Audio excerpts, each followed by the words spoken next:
Hola, qué lindo que nos encontraste en YouTube. Por favor, suscríbete y danos like, es lo que más nos ayuda. Gracias. A falta de amor, unos buenos tacos al pastor. Y claro, donde come uno, comen dos. Donde comen dos, comen tres. Y si te caen limones, aprende a hacer limonada. Iniciamos nuestra segunda temporada con una invitada de lujo. A ella le debemos sembrar en nosotros la curiosidad de hacer Catando Historias, mucho antes de que existiera. Elena es mexicana, le encanta la pintura, la jardinería y tiene una huerta repleta de hierbas de olor en casa. Su trabajo alrededor de la gastronomía mexicana se basa en la tradición y en la seguridad alimentaria. Elena asegura que nació para cocinar. Tiene una colección de más de 1,200 libros de cocina en su casa.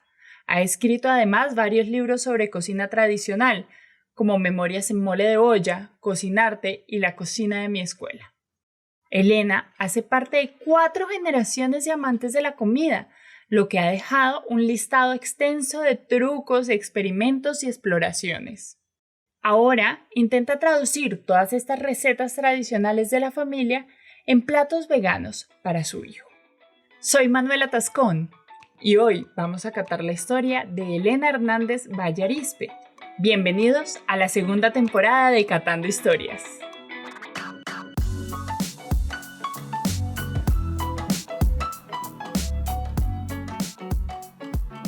Listo, hola Elena. Hola Manuela, qué gusto. Qué gusto.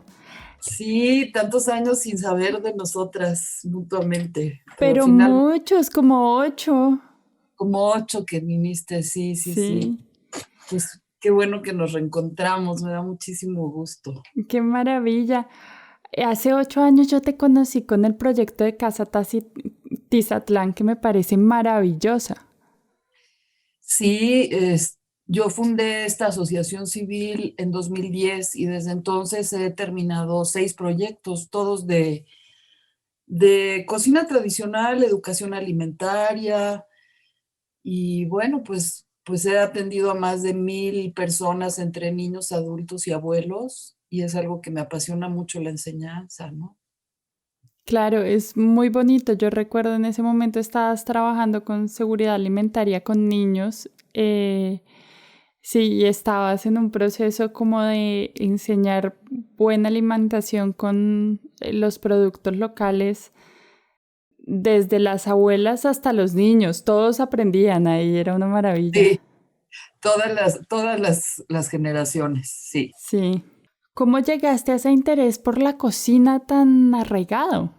Pues yo nací para cocinar, siempre me lo digo, estoy segura de que siempre ha sido mi pasión, pero la cuestión es que yo vengo de una familia de buenos cocineros, de 4 puntos cardinales del país. Mis abuelos llegaron a la Ciudad de México a principios del siglo pasado y venían del sureste, mi abuela Leonarda de Yucatán, mi abuelo Francisco de Tlaxcala, mi abuela Elena de Veracruz y el abuelo Armodio del norte del país, de Nuevo León. Entonces tuvimos siempre el privilegio de comer muy bien y de comer muy variado y pues vengo de una familia de amantes de la buena comida.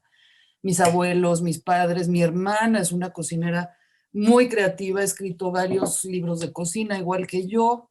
Así es que es una cuestión familiar de haber tenido la suerte de comer platillos maravillosos de 4 puntos del país. Y luego mis padres muy creativos en la cocina, tanto mi papá como mi mamá. Entonces digamos que un imperativo familiar el amor a la cocina. Claro, pero qué maravilla, eso es un viaje constante por todo México. Por todo México, exacto. Hay platillos muy, digamos, únicos y exquisitos del repertorio de mi familia. Yo recuerdo de mi abuela Leonarda, que era yucateca, que le mandaban de Yucatán la pierna de venado y hacía un salpicón, que es este plato de carne fría deshebrada del venado, con papas y jitomates, lechuga, zik de venado se llama. Ay, delicioso, maravilloso. Eso suena Y delicioso. sí, del norte, de mi abuelo Armodio, mi abuela Elena, mi abuelita, su mujer, cocinaba grandes cantidades de pequeños tamales del tamaño de 2 dedos, al estilo de allá del norte, que tienen un sabor y un aroma a comino, y la carne de puerco enchilada. Invitaba a sus vecinas a batir la masa en una gran tina de metal, y entre todas las vecinas y mi abuela batían esa masa, y recuerdo como en un sueño, como para determinar si ya estaba suficientemente esponjada, se, se echaba un pedacito de masa en un vaso con agua, y si flotaba es que ya estaba lista, ¿no? Ay, Muchas qué cosa tan experiencias linda. infantiles. Sí, sí, muy lindo. Y además, me imagino la cantidad de tamales para, digamos, empacar esta cantidad de tamales, ¿no? Estas en hoja de qué se envolvían. En hoja, se llama totomostle en náhuatl, y es en la hoja del maíz, la hoja seca del maíz, de la Ok, mazorca. ok, pero bueno, la empacada de esto debía ser toda una labor, ¿eh? O sea, se hacía necesario todas las vecinas.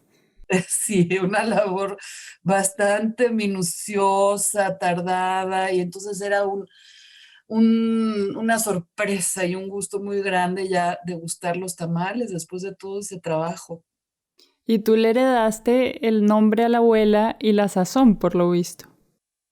A las dos abuelas, mi abuela Elena, que nació en Veracruz, en el puerto de Veracruz, hacía pues el huachinango a la veracruzana, con todos estos aditamentos que son los pimientos y las aceitunas, muy, muy españolizado, ¿no? Claro. Y hacía un pollo en salsa de pasas, pero digamos, su plato insignia era el mole para las fiestas, con más de 30 ingredientes, y esa receta está en el libro que escribí, Memorias en Mole de Olla, que tú tienes. Sí, ay, maravilloso, súper recomendado. Si alguna vez lo buscan, es un librazo, la verdad. Pues la buena noticia es que está disponible, descargable en la página de Contigo en la Distancia de la Secretaría de Cultura Federal de México. Ahí ustedes lo pueden encontrar y descargar en su formato digital. Súper, tú sí me mandaste por ahí el link. Sí, Sí, exacto. maravilloso. Elena, ¿cuál es el primer platillo que recuerdas haber cocinado? Yo siempre fui la ayudante de mis abuelas y de mis padres, siempre en la cocina. Y recuerdo con mucho cariño esos, esas tartas de higo que hacía mi mamá, porque teníamos en el jardín 7 higueras, y de diferentes tipos de higos, unos que son rojos por dentro, otros blancos por dentro, Sí, unos con la piel negra y otros con la cáscara verde. Entonces se cosechaban muchísimos higos en el jardín, y yo le ayudaba a mi mamá a hacer estos pies, tartas de higo en temporada, y toda la casa se llenaba con estos aromas, igual que hacíamos con la receta de mi abuela, el pastel de frutas navideño. Mi mamá hacía una buena cantidad de pasteles para regalar. Son muchos los recuerdos de ayudar a mis abuelas y a mis padres a cocinar. En Navidad, la tradición que impuso mi papá, por suerte, fue cocinar tortellini. Entonces él hacía la masa de la pasta y le ayudábamos a rellenar los tortellini, y pues era bastante trabajo, ¿no? laborioso, sí. Bastante laborioso, pero lo recuerdo, y con los huesos del pavo hacía un consomé sápido, exquisito, y luego unas milanesas de pavo rellenas de prosciutto con queso. Son muchos los recuerdos de cocina desde niña. Se me vinieron a la mente un montón de olores maravillosos, maravillosos. Es que la cocina es una actividad totalmente sensorial, en donde los 5 sentidos se encuentran ahí en todo lo que da. Y claro que los aromas, las imágenes de los platillos, los sabores se te quedan impregnados para siempre, y son memorias deliciosas. Claro, eso es una delicia. Ahora que hablas de este tema de las memorias a través de la comida, de cuando has hecho viajes o cuando has estado fuera de casa, ¿tienes recuerdos o platillos que hayas dicho esto es delicioso, yo quiero intentarlo? ¿O has intentado hacer las cosas que tú haces en otros países o en otras latitudes? Sí, fíjate que tuve la suerte de viajar mucho de niña y también viví 3 años en Alemania cuando era niña con mis hermanos y mi madre. Y ella siempre fue una viajera incansable. También desde los 6 años de edad pasaba yo los veranos en Alemania en un internado. Y sí tengo muchos recuerdos de la comida. Recuerdo, eh, por ejemplo, un fondue de carne en Basilea. Bueno, muchos recuerdos de los viajes. Y ya más adelante he hecho muestras gastronómicas y he cocinado moles y he llevado tortillas y epazote y chiles de México a Bruselas, donde vivía mi hermana. He hecho muestras en La Habana, hice una gran muestra gastronómica. También he cocinado en Indonesia, es decir, es muy emocionante llevar los sabores de tu patria a otras latitudes. Pero sí, los recuerdos de los pasteles en Alemania cuando éramos niños y vivíamos allá, el Käsekuchen, el pastel de queso, es esponjoso, maravilloso, los strudel de cerezas, de requesón, de manzana, el Stollen de Navidad, ¿no? Este pan delicioso que tiene pasas y almendras Sí, y aquí son los reyes de las pasteles y de las reposterías, ¿no? maravilloso. Qué recuerdos de todo lo de la repostería alemana y vienesa. Es una delicia. Y sí, he cocinado. A mí, mi filia es, definitivamente va por lo asiático. Me encanta la comida de la India. Cuando mi hijo era pequeño, de pronto me ponía yo a cocinar con un libro de cocina vegetariana durante 3 meses seguidos, sin repetir ninguna receta. Me encanta la comida de la India, me encanta la comida china. Eh, También tuve la oportunidad de hacer un viaje por Asia y me enamoré de Bali, de Indonesia. Qué rica comida. Eh, sí, la cocina asiática es fantástica y sí, tengo más de 1,200 libros de cocina y de gastronomía en casa. Wow. Sí, mi colección sigue creciendo. Entonces, pues sí, me gusta mucho experimentar Si algún los día sabores. tenemos un libro de Catando Historias, te lo hacemos llegar, te lo aseguro. Ay, por favor, va a ser maravilloso. Qué bonito proyecto. Te felicito mucho, en verdad. Muchas gracias. Dices algo que es muy bonito, que yo no, que digamos que a mí siempre me ha costado trabajo y es, acá en Europa se consume mucho trigo, son altos consumidores de trigo, pero hablas de esto de traer la tortilla a Bruselas, ¿cómo es eso? Pues fíjate que ha trabajado conmigo durante 22 años doña Rosa de Lima, que es coautora de mi recetario, una abuela Sí, divina, es una maravillosa, mujer divina. divina, que tiene una sapiencia, una inteligencia, un sentido de lo que es la solidaridad, el cariño, maravillosa. Ella me enseñó mucho de las técnicas mexicanas del molcajete, del metate, ¿no? Del tostado de los chiles, en fin. Ella ha sido una gran maestra para mí y con ella aprendí mucho de lo que yo no sabía tanto de la cocina antigua de Tlaxcala, que tiene un tinte prehispánico así muy, muy fuerte, un tinte campesino, rural, y ahí descubrí una serie de fórmulas maravillosas que ni me imaginaba que existían. Qué maravilla. Y entonces esto es lo que vas a llevar, qué cosa tan bonita. Llevaba yo, cuando fui a visitar a mi hermana a Bruselas en una ocasión, doña Rosa hace las tortillas en su casa, ¿no? Pone el nixtamal, que es la técnica prehispánica de cocer el maíz con cal para que sea más digerible, digamos, y entonces son unas tortillas maravillosas. Y yo empacaba en la maleta las tortillas azules, de maíz azul, de maíz rosa, de maíz blanco, y pues me las llevaba así, igual que los aguacates de mi jardín y el epazote fresco. Entonces, sí era de viajar con mucha comida. ¡Ay, qué rico! Se me hizo la boca agua. Sí, Se sí. me hizo la boca agua. Bueno, hace un rato decías que toda la herencia familiar ha estado ligada a la cocina y a la transmisión de cariño a través de ella, ¿no? Y pues, y sé que tú tienes un hijo. ¿Cómo Elena transmite amor a través de la cocina? Sí, Alejandro, mi hijo, estudia en Berlín. Por la pandemia se ha quedado ya muchos meses en Dinamarca. Y te digo que desde pequeño, desde que era muy pequeñito, pues cocinábamos juntos y tenía un horno de leña en la casa en donde vivía y era muy divertido hacer panes y pizzas a la leña.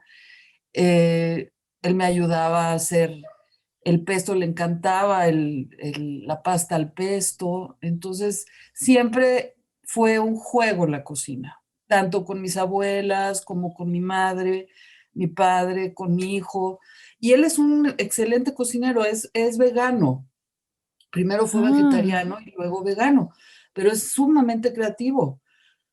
Él ha inventado cuando ha estado conmigo aquí en Tlaxcala, por ejemplo, hacer tamales sin manteca de cerdo, ¿no? Entonces inventa unas fórmulas culinarias en donde usa el yogurt en vez de la manteca y hace unos tamales en hoja de plátano buenísimos.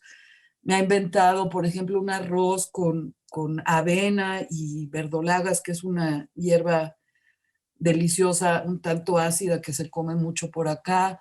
No, es sumamente creativo. Y mi sobrina, la hija de mi hermana, también es muy joven, le cocina a mi hijo cosas veganas. Por ejemplo, hace el queso con nuez de la India y le hace un pastel congelado eh, con frambuesas y le pone flores frescas de encima. No, me impresiona mucho el grado de creatividad que tienen las nuevas generaciones. Les gusta mucho la cocina a los dos. Y estamos escribiendo un libro, mi hermana y yo, que se llama Cuatro generaciones, todos cocinan. Y ahí vamos a incluir, ya tenemos el índice terminado, vamos a tener las recetas de los abuelos, las abuelas, mis padres, las de mi hermana, las mías y de nuestros hijos. qué cosa tan bonita, pero además qué cosa tan bonita esto que cuentas de cómo entre primos este cariño de hacerse pasteles con flores, con... Me parece una cosa de una delicadeza y de un amor infinito, ¿no? Sí, sí, sí, es muy conmovedor, en verdad, es muy conmovedor. Y alrededor de una mesa se hace política, se enamora uno, se desenamora, todo pasa alrededor de una mesa. Sí. ¿Tú has adaptado de tus recetas también para volverlas veganas? ¿Algunas recetas las has adaptado para volverlas veganas para tu hijo? Sí, claro, cuando él está en México, cuando está conmigo, por supuesto que cocinamos, él hace su leche de soya y entonces adaptamos, hacemos muchas ensaladas, claro, es todo un reto, ¿no? Todo un reto porque yo soy totalmente carnívora, pero cuando él está aquí comemos lo mismo y me encanta la cocina vegetariana de la India. Entonces te digo, de este libro que tengo desde hace muchísimos años, he probado docenas de recetas que son muy interesantes y que en las que no se usa el ajo ni la cebolla y son vegetarianas, pero dices, ¡ay, qué maravilla! Toda la mezcla de especias que te dan como resultado, unos sabores Sí, muy exóticos, pero exquisitos. sí, es delicioso, es delicioso. Hace un rato nombrabas de cómo a la mesa se gesta, política, uno se enamora, se desenamora, todo este proceso que puede ocurrir en torno a lo que es la alimentación y la mesa, ¿no? Y yo recordaba que alguna vez en una clase un profesor hablaba de que hay una teoría de cómo se evolucionó el lenguaje en los seres humanos, cómo evoluciona el lenguaje o la idea de comunicarnos entre nosotros. Y es cuando hay una teoría que dice que es cuando ya está el fuego y empiezan a darse cuenta que los alimentos se pueden cocer. Sí, que si los meten al fuego se van a calentar y van a cambiar su textura y van a ser más fáciles de ingerir. Pero entonces ahora hay que comunicarnos porque resulta que hay que comérselo en el momento preciso en que sale, porque si no se va a enfriar y se va a poner feo, si se queda mucho tiempo en el fuego se va a quemar. Entonces que esta necesidad de estar atentos a una pieza de carne que estaba dentro del fuego genera la evolución del lenguaje. No sé qué tan cierto sea, pero esta historia se la oí alguna vez a un profesor de patrimonio y me parece maravillosa, además me parece muy lógica. Sí, por supuesto. Yo estoy de acuerdo. Además, cocinar hizo al hombre. El hecho del manejo, del control del fuego, de la observación, de cómo el pan se fermenta, el trigo se fermenta y se convierte en pan, la producción de las vasijas. Claro que la cocina tiene que ver con el tiempo, con la observación, con la pasión, la inteligencia y un sentido muy especial de crear nuevos sabores e inventar nuevas técnicas, no solo para el gusto, por el placer de comer, sino también a lo que voy con mi trabajo, el hecho de que la buena alimentación y comer fresco, comer sano, comer local, productos locales, pues por supuesto que te dan acceso a tu derecho a la salud y a la alimentación. Claro, claro, dices algo muy importante y es, el hecho no es solamente llenar el estómago, sino que también hay que hacerlo de una manera consciente, ¿no? O sea, no es llenarnos por llenarnos, sino la manera consciente de hacer esto y la manera en que es más positiva para nosotros y para el ambiente y para la región, digamos. Así es, por supuesto, sí, ahí entramos en el tema de la economía solidaria. Aquí en Tlaxcala ya hay 6 mercados, eh, se llaman mercados agroecológicos alternativos, en donde también hay trueque, donde el pollo, el huevo es orgánico, donde uno tiene acceso a alimentos recién cosechados. Claro que tiene que ver con una conciencia del cuidado del ambiente, pero también de la economía local.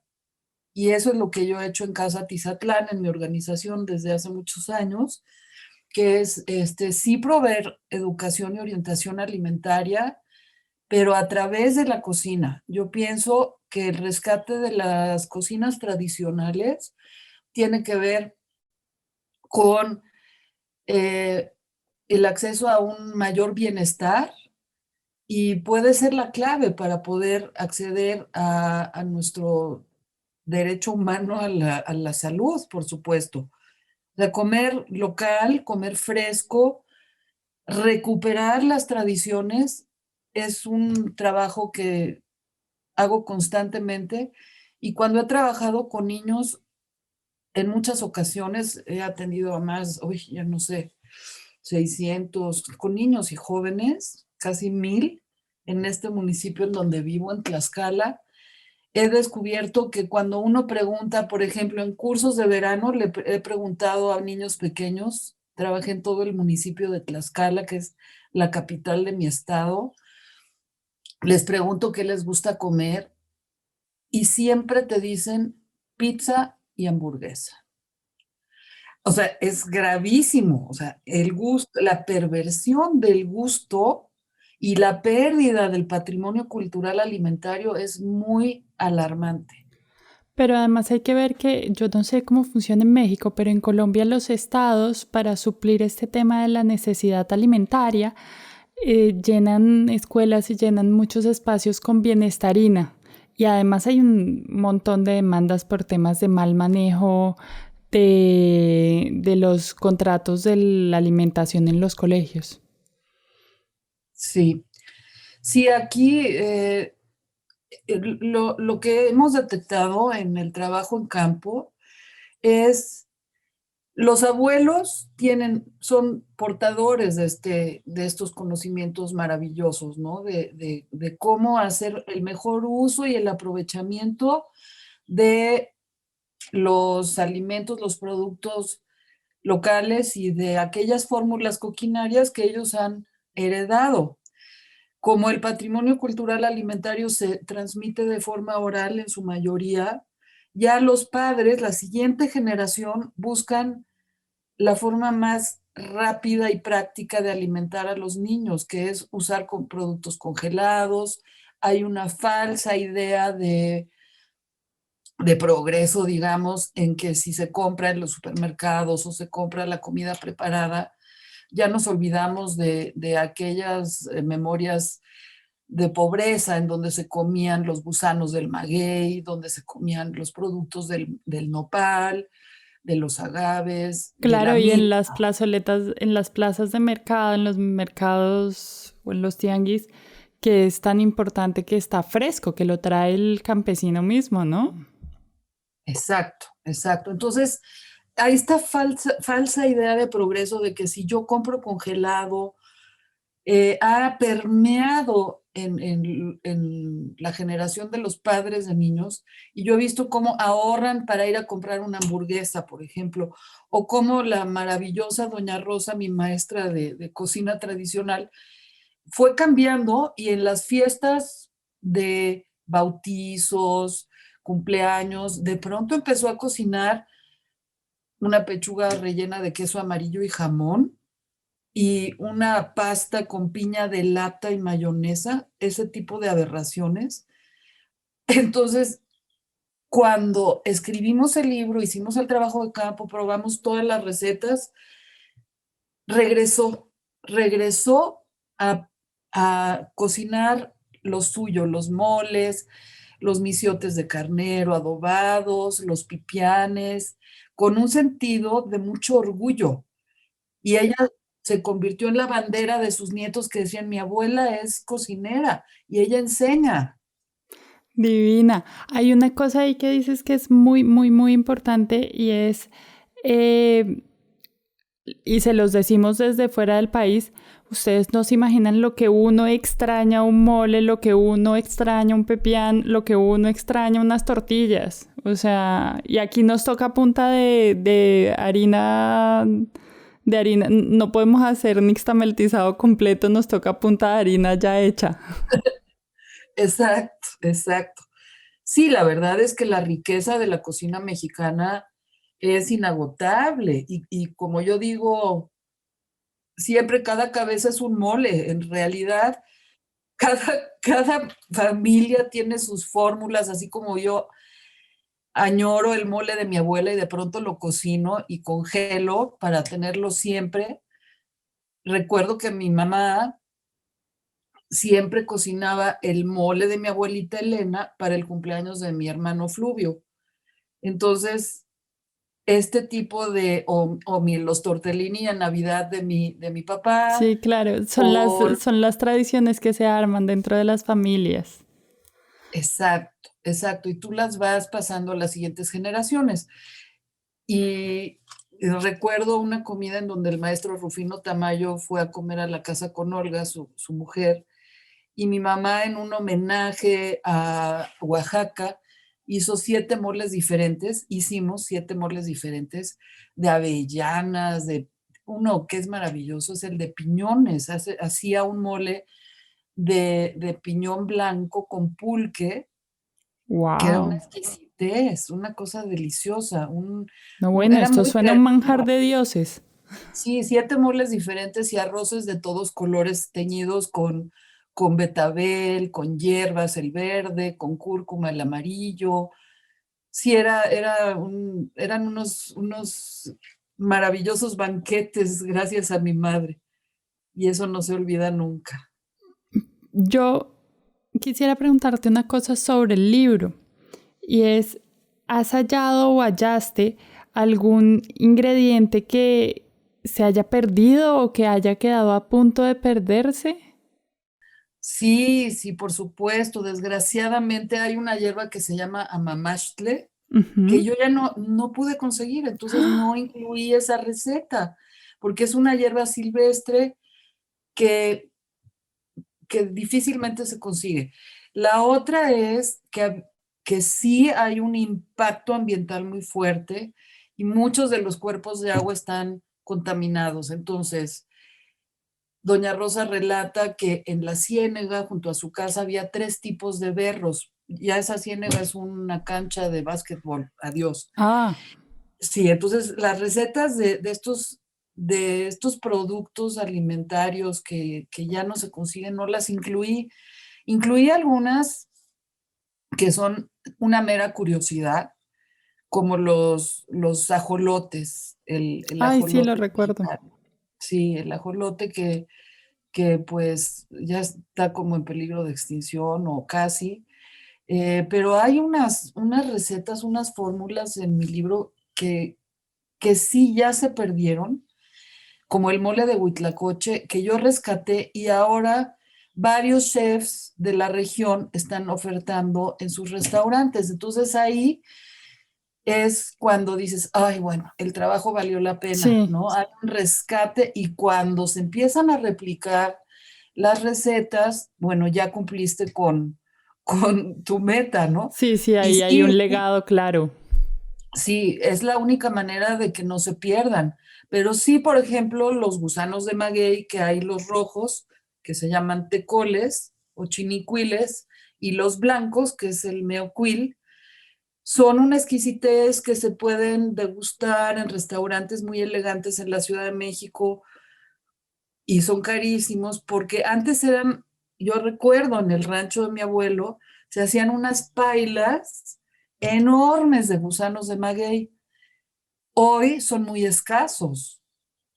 escasos y muy caros. Entonces, era la comida del campesino, las larvas de las hormigas, los escamoles, los gusanos de maguey, los chinocuiles, y ahora son una exquisitez escasísima, ¿no? Ya son Debido a que gourmet. está muy, sí, pero la razón es que se han tirado miles y miles de magueyes en esta zona del altiplano Ya. para sembrar cebada, ¿no? Para las cerveceras, en Sí, fin. los Entonces, procesos de monocultivo.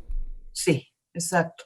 Y la milpa que era, bueno, es un sistema maravilloso de producción, en donde alrededor tenías los frutales, los magueyes, los agaves, y en el centro de la milpa las calabazas, todas las curcubitáceas, los frijoles, en fin, ya con el monocultivo y todos estos agroquímicos, pues hay un problema ahí de pérdida de muchos alimentos maravillosos. Hay organizaciones que están recuperando el sistema Milpa.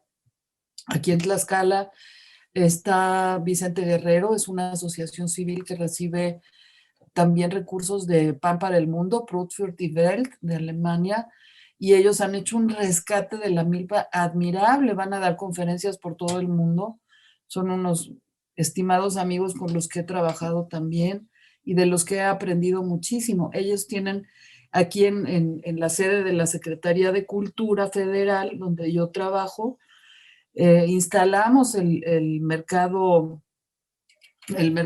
agroecológico con estos amigos y entonces cada 15 días ellos se colocaban en los jardines de la secretaría a vender unos productos maravillosos. El taco tlaxcalteca que le llama don Jaime tiene eh, chinocuiles, tiene gusanos blancos, todos los insectos.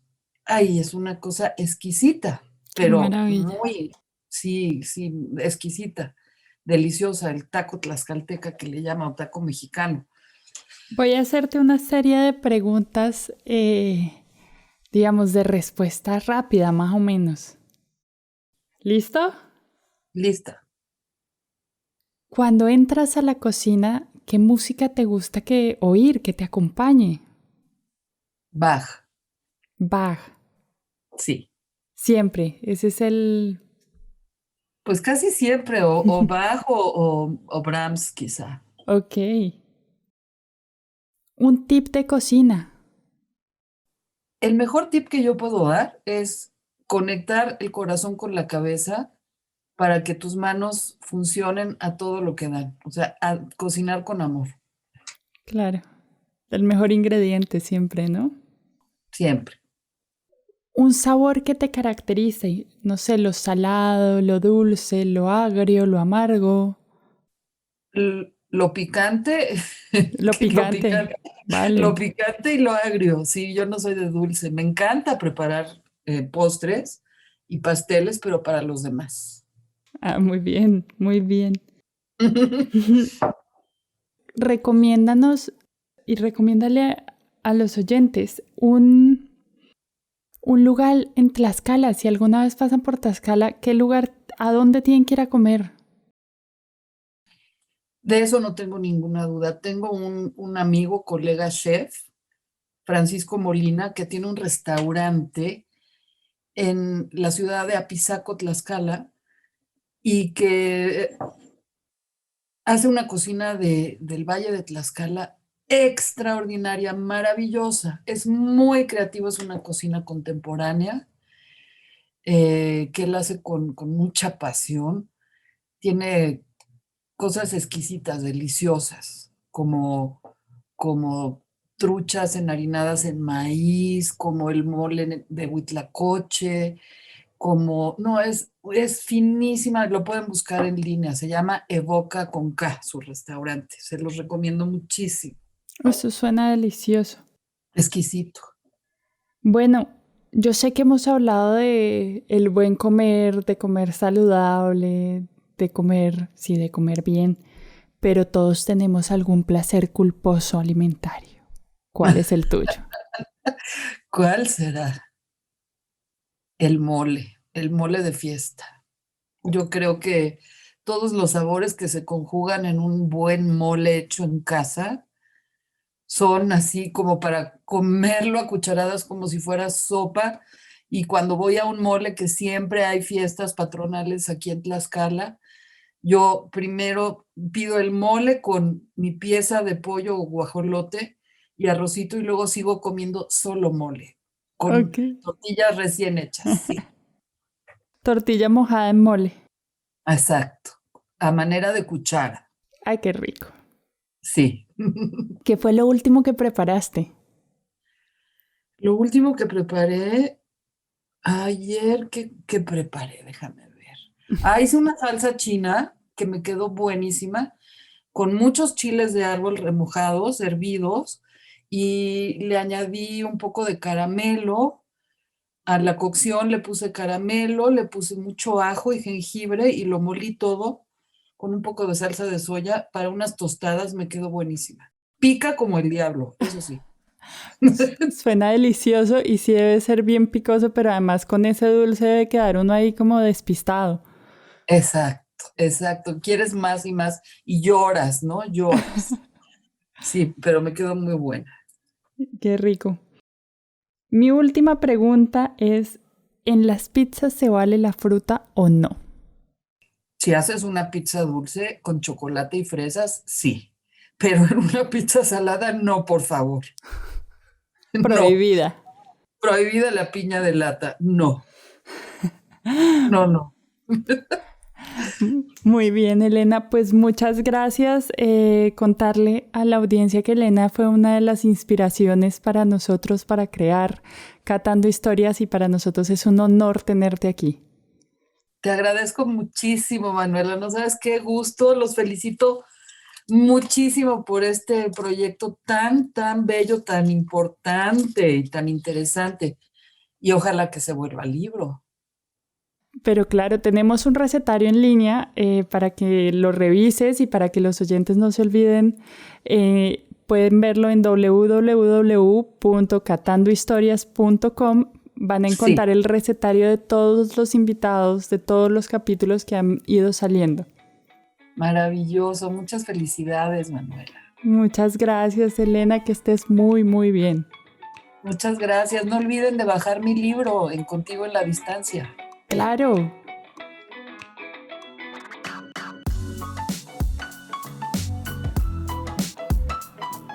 Hola, soy Sara Bautista y con la complicidad de Manu Chuco hacemos posible este podcast. Recuerda que puedes conocer y preparar las recetas de nuestros invitados en la página web www.catandohistorias.com. Además, si ingresas a la página vas a ver unas ilustraciones muy bonitas hechas por nuestra amiga Juana Nieto.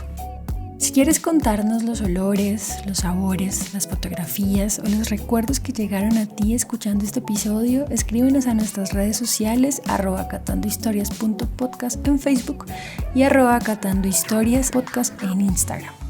Si te gustó el capítulo, compártelo y síguenos escuchando. Catando Historias es grabado en de la S a la T.